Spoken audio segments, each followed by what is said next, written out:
Is the war in Iran and indeed Venezuela and possibly Cuba that's to follow, is this more to do with domestic politics or foreign policy? Or can we no longer really disconnect those two?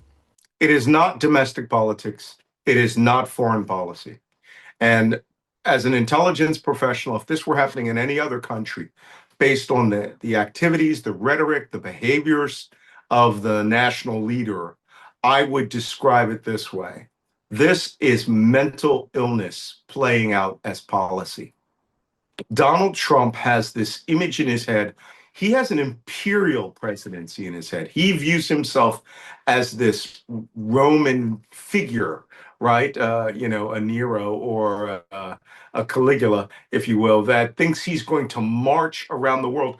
And with the backing of some of the craziest people who have real psychological problems, people who have real pathologies. The reason we keep saying that no dignified president has ever had this happen in the past is because we've never had people who were really psychotic. With Donald Trump, everything that you see, if you put all of his crazy statements and his behaviors together, watch the stock market. He had just today, which was a Friday afternoon, was supposed to be the end of his 5-day ultimatum against Iran, but he timed it for 1 hour past the close of the New York Stock Exchange. 1 hour. Now he's pushed it back another 10 days to close a closing bell on a Monday evening, which means that he intends to have first, he intended to have a full weekend of no impact to the markets. CNN did a study of this, and it was Richard Quest showed what clearly could be seen as these decisions versus market impact, what he called small m manipulation of the market, and hundreds of billions of dollars are being made.